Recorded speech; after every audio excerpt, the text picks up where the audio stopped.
जी नाज़रीन, welcome back. नाज़रीन, break से पहले हम गुफ्तगू कर रहे थे मशरिक़ वस्ता की जंगी सूरत-ए-हाल के हवाले से। इसी हवाले से मुझे मुकालमा में जॉइन किया ब्रेक के बाद एयर कमांडर खालिद चिश्ती साहब ने। आप दिफाई तजज़ियाकार हैं, एयर पावर और स्ट्रेटेजिक ऑप्शंस के माहिर हैं। खालिद चिश्ती साहब, मुकालमा में खुशामदीद। बहुत शुक्रिया अलवी साहब, जी। आपका इनवाइट किया आपने। खालिद चिश्ती साहब, क्या समझते हैं इस वक़्त मशरिक़ वस्ता में ओवरऑल क्या सूरत-ए-हाल चल रही है? ये जंग ज़रा ज़रा बड़े पैमाने पे चलेगी है, काफ़ी ममालिक इसमें शामिल हो गए हैं। आप इस सारी सूरत-ए-हाल को किस तरफ जाता देख रहे हैं? देखिए, बुनियादी तौर पर ये तो नोन था। ये तो कोई भी बुनियादी एक समझ-बूझ रखने वाला शख्स भी इसमें समझने में देर नहीं लगाएगा या लगानी चाहिए हुँ, कि इतना ज़्यादा मैसिव जो अमेरिका ने वो किया है, डेवलपमेंट किया है, इंफ्रास्ट्रक्चर किया है, हुँ, वो ऑब्वियसली इसलिए तो नहीं किया कि वो सिर्फ जाएगा, हिट एंड रन करेगा। उसके एक स्ट्रेटेजिक ऑब्जेक्टिव हैं और ज़ाहिर है सबसे बड़ा हम सब देख चुके हैं कि रजीम चेंज उनका शौक है सही और कहा। विश है। हुँ, सिर्फ उनकी नहीं है बल्कि इज़राइल की सबसे ज़्यादा है। हुँ, वो होता नज़र नहीं आ रहा। जब बिल्कुल, होता नज़र नहीं आ रहा तो ज़ाहिर है इज़राइल ने जितना स्ट्राइक किया, बैक किया अमेरिका को, जितनी मैसिव डिस्ट्रक्शन की, सबसे ज़्यादा एक इमोशनल जो उनको शॉक दिया पूरी ईरानी कौम को और अहले तशीह जो दुनिया में हर जगह रहते सही। हैं, हुँ, तो उसका कोई तो आफ्टर इफेक्ट्स होने थे। और सबसे बड़ी गलती मेरा ख्याल है अमेरिका ने यही की है कि उसको ये इस लीडर को टारगेट नहीं करना चाहिए था। आमतौर पर जंगों में लीडर को स्टार्टिंग में टारगेट नहीं करते। सही। उन नेगोशिएशन के लिए रखा जाता है। इवन आपकी बहुत डोमिनेंस भी हो मिलिटरीली, हुँ, तो उनको सर्वाइव इसलिए भी रखना होता है कि उन्होंने ही तो नेगोशिएशन करनी होती है। जब आप हौसला तोड़ देंगे किसी कौम का और लीडर का, वही आपसे मज़ाकरात करने लीडर का सही। आता है। जब आप लीडरशिप एलिमिनेट कर देंगे, हुँ, एक लोगों के अंदर एंगर और गुस्सा आ जाएगा और रिटेलिएशन का एक जज्बा उभरेगा, सही। तो फिर जंग कौन कंट्रोल करेगा? और यही हो रहा है। इसी वजह से वो आउट ऑफ डेस्परेशन, ज़ाहिर है उनका रीच है ही इन हुँ, मिडल ईस्ट मुल्कों तक ही है और बहुत दूर तक है नहीं। इज़राइल तक मुश्किल से जी, उनके जी। मिसाइल पहुँचते हैं चंद एक। तो हुँ, वो फिर यही हो रहा है कि आप इन हालात के अंदर मेरा ख्याल है एस्केलेट होना एक नेचुरल सी बात थी। इसमें मुझे सरप्राइज़ नहीं हुआ। सही। तो अभी आप क्या समझते हैं कि ईरान की जो बैलिस्टिक मिसाइल का प्रोग्राम है, इसका क्या आपको अंदाज़ा है? ये किस इसकी सलाहियत क्या है और कब तक इसको चलाते रहेंगे ये? देखिए, इनके पास बहुत वैरायटी है। शॉर्ट अच्छा, रेंज मिसाइल से लेकर लॉन्ग रेंज मिसाइल है, तकरीबन 2500 किलोमीटर तक इनके पास जो अच्छा। अल-फतेह सीरीज़ है। जी, जी। वो इन्होंने फिर एडवांस ऐड भी किया है, उसकी एक्यूरेसी ऐड की है, उसकी लेथैलिटी ऐड की है, हुँ, उसकी एक डिसेप्शन टेक्निक्स ऐड की है कि उसको इंटरसेप्ट करना मुश्किल है। ठीक तो है, ये जो इज़राइल जा रहे हैं, ज़ाहिर है वो भी वेपन्स जा रहे हैं। तो ठीक है। जो स्ट्रैटेजी मैं देख पाया हूँ अभी तक, लास्ट वॉर के अंदर अलवी साहब ने ये किया था कि जो ही जंग आउटब्रेक हुई थी, इन्होंने ईरान ने जो लॉन्च किए थे वेपन्स, हुँ, वो रिलेटिवली आउटडेटेड वर्जन थी या वो अच्छा, लेस एक्यूरेट थे और ठीक है, वो पहले लॉन्च किए। ठीक है। ईरान ने जब लॉन्च किए तो इज़राइल के पास ऑप्शन ही कोई नहीं थी कि हर आने वाले मिसाइल को सबसे डेंजरस और लीथल हुँ, समझे। हुँ, उन्होंने अपने सबसे महंगे पैट्रियट सिस्टम तो लॉन्च कर दिया, जबकि वो अच्छा, मिसाइल्स की इतनी टारगेटिंग नहीं थी कि वो पिन पॉइंट करते। ठीक है। लेकिन बाद में जब पार्ट 2 में जब इन्होंने बहुत ज्यादा आर्सनाइल वेपन्स का हुँ, इज़राइल ने अपना डिप्लीट कर दिया, तो ईरान ने फिर ज्यादा एक्यूरेट मिसाइल भेजने शुरू किए जो ठीक इनके है। पास बाद में है, जैसे खैबर शिकन अभी लॉन्च किया है। हुँ, उस पे इज़राइल को बहुत शॉक लगा कि असल जो पिन पॉइंट एक्यूरेसी है जिनके तहत मोसाद हेडक्वार्टर हमला हुआ था, तबाह कर दिया इन्होंने, जिसके अंदर आइजर वाइजमैन इंस्टीट्यूट को हुँ, टारगेट किया गया, उनके आर्मी हेडक्वार्टर को किया गया, प्राइम मिनिस्टर के एरिया को किया गया, लास्ट की मैं बात कर रहा हूँ। बिल्कुल। तब जब पता लगा तो उन्होंने उनको राशनिंग करनी पड़ गई अपने हुँ, वेपन्स की। ये सही, लास्ट टाइम हुआ था। अभी सही। जो मैं पैटर्न देख रहा हूँ, जो हुँ, तल अवीव से अपडेट्स आ रही हैं, कुछ उनके बहुत जनरल एरियाज़ में गिर रहे हैं मिसाइल और कुछ पिन पॉइंट उन्होंने जैसे कल भी टारगेट किया ठीक है। नेतन्याहू के ऑफिस को। सही, मुझे लगता है वो मिक्स बैग भेज रहे हैं, यानी सही। कि बहुत सारे हुँ, मिसाइल्स रूडिमेंट्री या हुँ, लेस एक्यूरेट हैं, लेकिन उसके अंदर ऐसे मिसाइल्स भी हैं जो खैबर शिकन और हुँ, ये इनकी जो फतेह सीरीज का जो मोस्ट लेटेस्ट वर्जन है वो भेज रहे हैं। तो सही। मेरा ख्याल है मिक्स एंड मैच कर रहे हैं ताकि उनके एयर डिफेंस सिस्टम को कंफ्यूज कर दिया जाए कि कौन सा हुँ, वेपन मोस्ट डेंजरस है और कौन सा जनरल हैरेसमेंट का सही। तो आप क्या समझते हैं कि इस वक़्त ईरान की तरफ से जो फ़ौजी स्ट्रैटेजी है। अपनाई जा रही है, वो मौसर है और अपने दुश्मन के ऊपर काबू पाने और उसकी सलाहियतों को ख़त्म करने में कोई मौसर किरदार अदा कर रही है? मुझे लगता है कि वो एज पर स्ट्रैटेजी जा रहे हैं। हुँ, इसकी वजह ये है कि ये तो नोन था, ईरानियंस को भी पता था, उनकी लीडरशिप को भी पता था कि सबसे पहले उनकी जो इंफ्रास्ट्रक्चर टॉप लीडरशिप को है, हुँ, मिलिट्री हायरार्की है, कमांड हुँ, कंट्रोल सेंटर है, कम्युनिकेशन सेंटर्स हैं, हुँ, उनको नॉकआउट किया जाएगा, जो कि वो ठीक कर है। रहे हैं। 132 या 130-35 शहरों में उन्होंने हमले कर दिए जी, इकट्ठे, बिल्कुल। ताकि उनके इंफ्रास्ट्रक्चर को कंप्लीट डिस्कनेक्ट किया जाए। ठीक है। ईरान की स्ट्रैटेजी ये है कि जो पहला ऑनस्लॉट है, यानी जो हुँ, पहला वेव है हमलों की, उसको एब्जॉर्ब करे। ठीक और है। एब्जॉर्ब करने में एक तो ज़ाहिर है हिट लेने का उनका हौसला है भी, हुँ, और दूसरा उन्होंने अपने वेपन्स की सर्वाइवेबिलिटी इंश्योर करनी थी पहले में, जो कि मेरा ख्याल उन्होंने बहुत हद तक की है। हुँ, यानी मिसाइल साइट्स जो पिछली जंग के दौरान इसराइल ने तकरीबन 128 मिसाइल लॉन्चर्स तबाह किए थे, सही। इस दफा इन्होंने बहुत ज्यादा कंसील्ड बंकर्स और टनल्स बनाई हैं जिन्होंने अपने वेपन इन्होंने सिक्योर किए हुए हैं, हुँ, और वही हैं जो निकल कर फायर करते आ रहे हैं, और वही हैं जो डिसेंट्रलाइज कमांड होने की वजह से, क्योंकि आयतुल्ला के जाने के बाद हुँ, उनकी डिसीजन मेकिंग टारगेटिंग स्ट्रेटजी तो सेंट्रलाइज थी, ठीक है, लेकिन उसके बाद जो एग्जीक्यूशन और मैनिफेस्टेशन हो रही है जंग की, वो लोकल कमांडर्स चाहे वो ठीक है। तूलो अर्ज में फैले हुए हैं ईरान के, हुँ, वो कर रहे हैं। हुँ, इसी वजह से आपने देखा कि बहुत अभी भी रेजिलियंस नजर आ रही है उनके रिस्पांस के अंदर, और मेरा ख्याल ये है कि बहुत जल्द अगर ये रेजिलियंस मेंटेन कर पाए और हुँ, अपनी वेपनरी को प्रिजर्व कर पाए और सिक्योर कर पाए, तो हुँ, थोड़े दिन में ओपिनियन इसराइल के अंदर, हुँ, ओपिनियन लोगों की बदल जाएगी, जैसे लास्ट टाइम बदली थी कि तल बिल्कुल। अवीव में मुजाहरे शुरू हो गए थे और अमेरिका में भी मुजाहरे शुरू हो गए थे जंग के सही, खिलाफ। सही। तो अभी जो सूरत-ए-हाल आप देख रहे हैं, जिस तरीके से दोनों अतराफ से हमले और फिर जवाबी हमले हो रहे हैं, तो ये आपको कुछ प्रोलॉन्ग्ड जंग नज़र आ रही है या कुछ दिनों में ख़त्म होती नज़र आ रही है?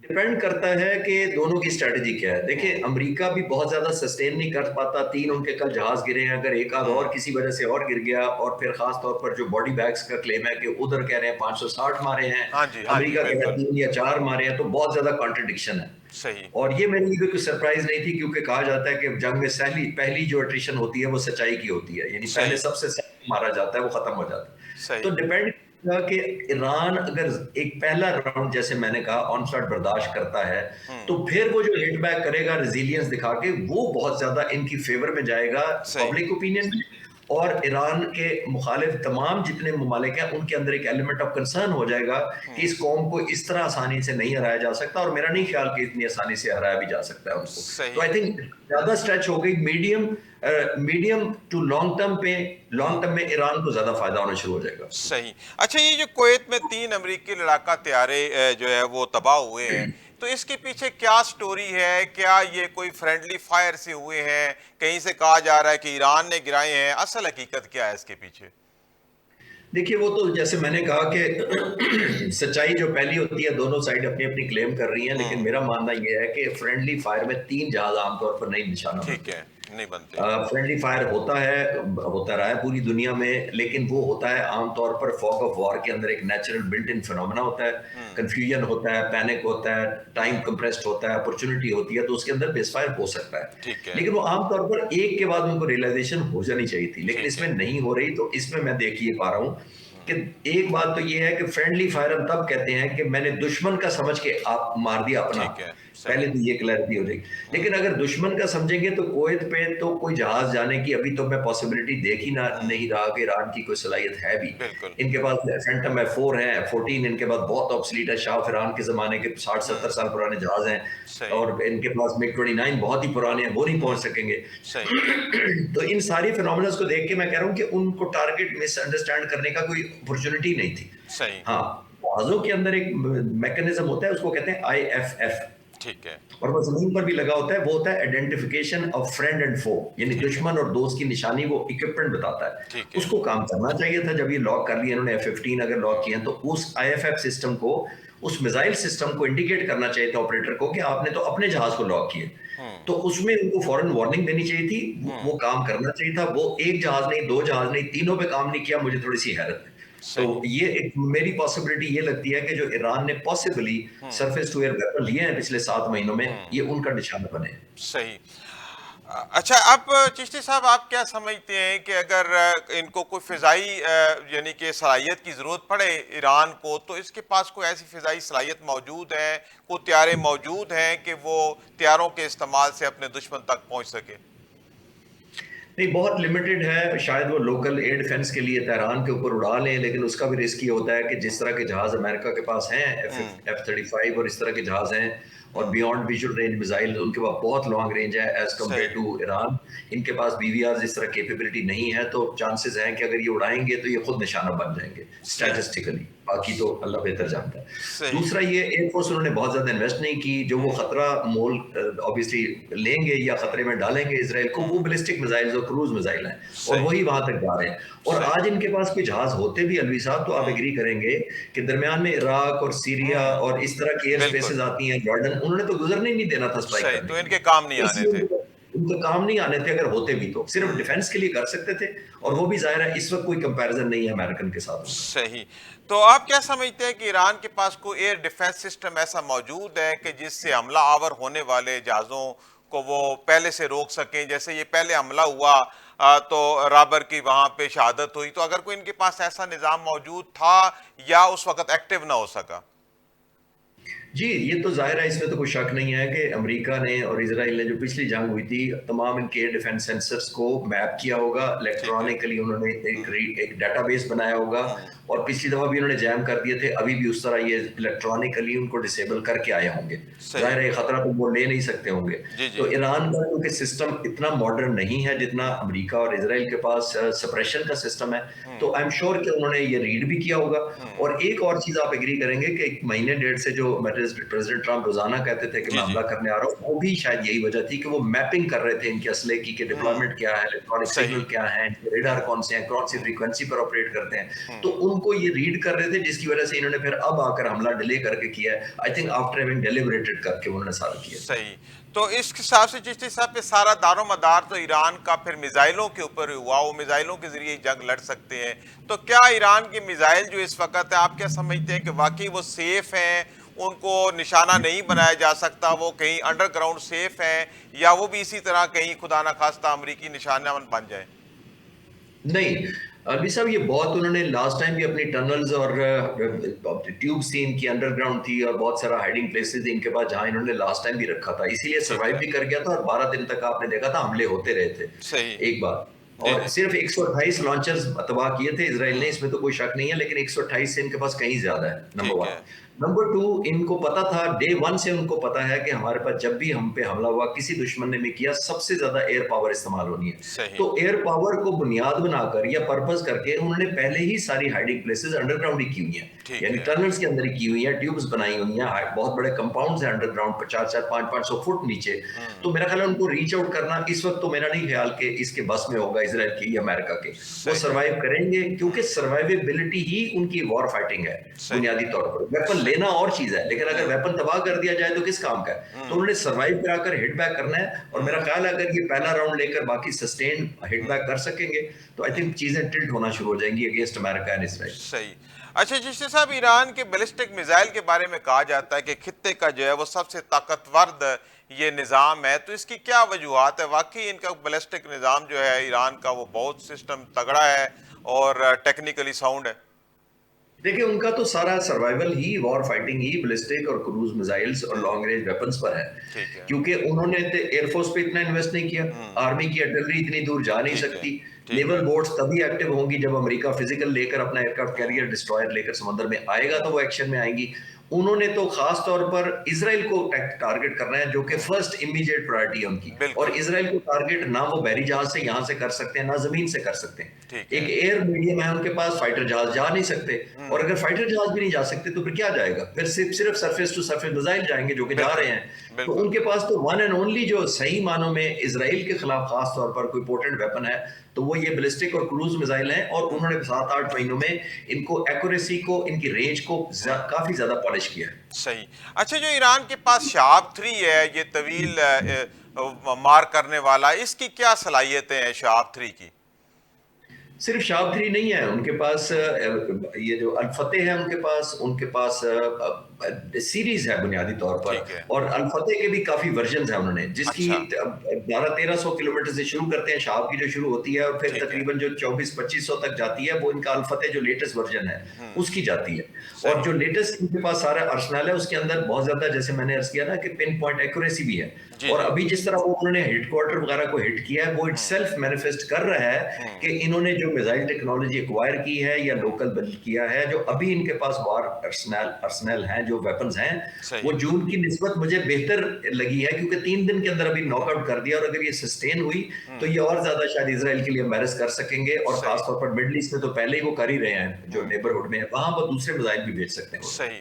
तो चिश्ती साहब, अगर ये जंग लंबी होती है तो क्या ईरान के पास इतने मिसाइल मौजूद हैं, उनके पास कैपेसिटी है और इनके जखीरे में है कि ये लॉन्ग टर्म इस जंग को चला सकेंगे?